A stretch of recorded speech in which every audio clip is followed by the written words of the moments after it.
Assalamualaikum warahmatullahi wabarakatuh. Kali ini kita akan belajar materi mengenai skala pengukuran. Untuk menggali data dari responden dapat disusun suatu pertanyaan atau pernyataan yang harus diisi. Dalam pertanyaan atau pernyataan mengenai pengukuran sikap, ada beberapa macam skala pengukuran. Yang pertama, skala Likert. Skala ini digunakan untuk mengukur pendapat, sikap, persepsi seseorang atau sekelompok orang mengenai variabel atau fenomena sosial di mana indikator variabel telah dijabarkan dalam pertanyaan atau pernyataan. Contoh tabel di bawah ini adalah informasi mengenai pengukuran sikap tentang keselamatan dan keamanan penumpang kapal. Faktor yang akan diukur adalah keselamatan, kemudian diketahui indikatornya adalah informasi dan fasilitas keselamatan. Dari sini disusunlah suatu pertanyaan, misalnya, apa pendapat saudara mengenai penyediaan informasi terkait keselamatan bagi penumpang kapal? Yang kedua, pertanyaan mengenai fasilitas adalah, apa pendapat saudara mengenai fasilitas keselamatan di kapal ini? Kemudian dari tabel tersebut atau angka tersebut sudah ada pilihan jawaban, misalnya SP adalah sangat baik, kemudian baik, tidak baik, dan sangat tidak baik. Responden akan mengisi sesuai dengan pendapatnya dengan mencentang atau memberi tanda silang. Yang kedua, di sini ada pertanyaan mengenai keamanan. Jadi indikator keamanan di kapal penumpang ini diketahui adalah fasilitas keamanan, petugas keamanan, dan lampu penerangan. Kemudian disusunlah pertanyaan-pertanyaan dengan dasar indikator tersebut. Misalnya, apa pendapat saudara mengenai fasilitas keamanan di kapal? Apa pendapat saudara mengenai petugas keamanan di kapal? Apa pendapat saudara mengenai lampu penerangan di kapal? Jadi nanti responden juga akan menjawab sesuai dengan pendapatnya. Selanjutnya, jawaban dari pertanyaan dengan skala Likert diberi skor bergradasi dari yang paling positif sampai negatif.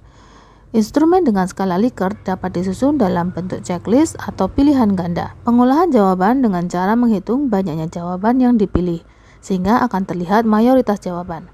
Misalnya 60% atau lebih menjawab setuju, atau baik, atau sangat baik, dan seterusnya. Adapun pilihan jawaban dan skor dapat disesuaikan dengan pertanyaannya. Pilihan jawaban adalah sangat setuju, setuju, tidak setuju, sangat tidak setuju, atau sangat baik, baik, tidak baik, sangat tidak baik, atau selalu, sering, kadang-kadang, tidak pernah. Jadi pilihan jawabannya bergradasi dari yang paling positif sampai negatif. Kemudian masing-masing jawaban diberi skor, misalnya 4, 3, 2, 1. Skala yang kedua adalah skala Goodman. Skala ini digunakan jika peneliti ingin mendapatkan jawaban yang jelas dan tegas, sehingga hanya ada dua pilihan jawaban. Misalnya setuju, tidak setuju, pernah, tidak pernah, benar, salah, positif, negatif, ya, tidak. Instrumen ini dapat disusun dalam bentuk checklist maupun pilihan ganda. Selanjutnya, penghitungannya dengan scoring. Misalnya, setuju skor 1, tidak setuju skor 0. Contohnya, faktor keselamatan. Di sini ada pernyataan, informasi mengenai keselamatan di kapal ini wajib tersedia dan dapat diketahui seluruh penumpang kapal. Kemudian, responden akan menjawab setuju atau tidak. Berikutnya, fasilitas keselamatan di kapal ini wajib tersedia dalam kondisi baik dan memenuhi seluruh penumpang kapal. Misalnya, dia jawabannya setuju atau tidak. Yang ketiga adalah semantik diferensial dikembangkan oleh Osgood.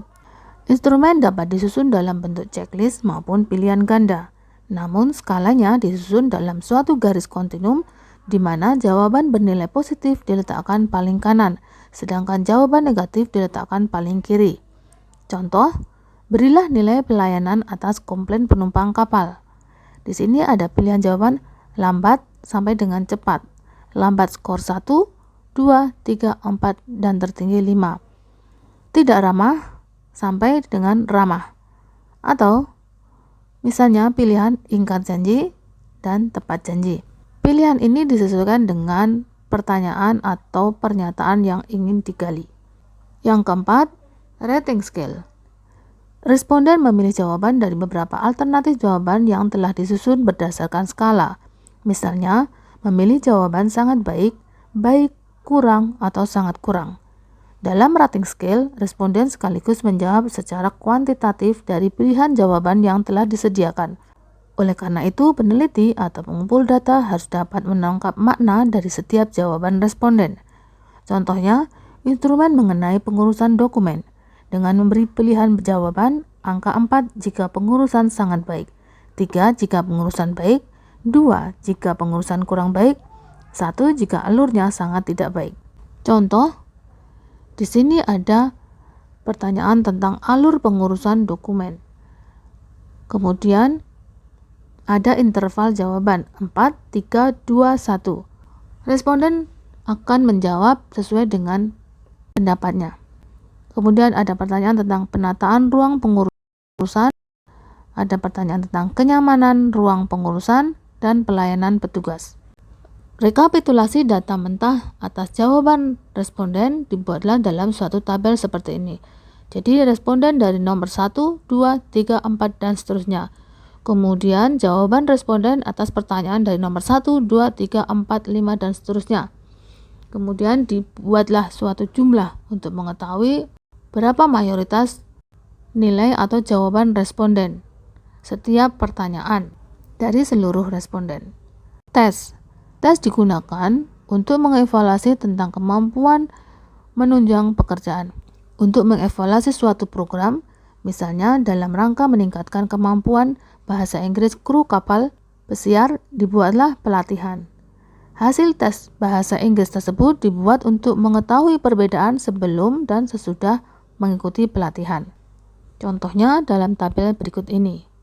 Aspek yang dinilai dalam pelatihan adalah listening, grammar, vocabulary, time and number, reading.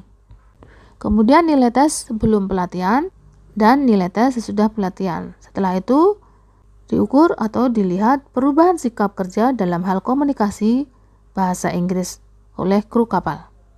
Dewasa ini, instrumen pengumpul data semakin maju dan berkembang dengan menggunakan media online, media elektronik, atau komputer.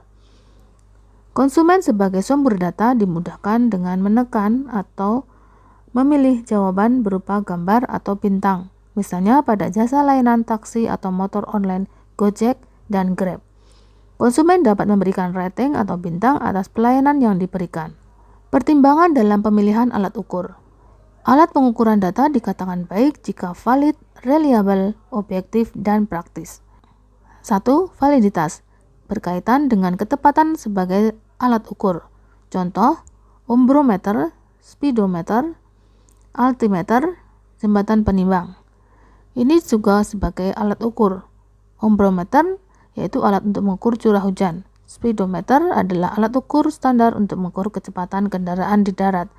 Altimeter menggunakan suatu alat untuk mengukur ketinggian suatu titik dari permukaan laut, di mana alat ini sering digunakan untuk navigasi dalam kegiatan yang berhubungan dengan ketinggian seperti penerbangan dan pendakian.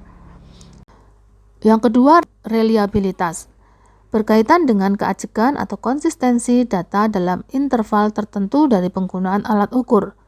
Data yang valid cenderung reliable, namun data yang reliable belum tentu valid. Sebagai contoh, sebuah angket yang berisi daftar pertanyaan dikatakan reliable jika dapat dipahami secara sama atau ajak oleh responden yang membacanya. Sebaliknya, seorang karyawan yang selalu izin tiap hari Sabtu atau Senin dengan alasan sakit, padahal belum tentu kebenarannya atau kejujurannya, meskipun hal tersebut dilakukan secara konsisten atau ajak, namun alasannya adalah tidak valid. Yang ketiga adalah objektivitas, berkaitan dengan sikap, pendapat, dan pertimbangan pribadi atau kesepakatan banyak orang mengenai sesuatu hal. Lawannya objektif adalah subjektif, artinya menurut subjek tertentu atau pertimbangan secara subjektif. Praktikabilitas, dengan pertimbangan efisiensi ekonomis dari berbagai sumber daya seperti waktu, tenaga, biaya, alat atas penggunaan alat ukur. Hal ini merupakan kombinasi dari efektivitas alat ukur dan efisiensi. Demikian, semoga bermanfaat. Wassalamualaikum warahmatullahi wabarakatuh.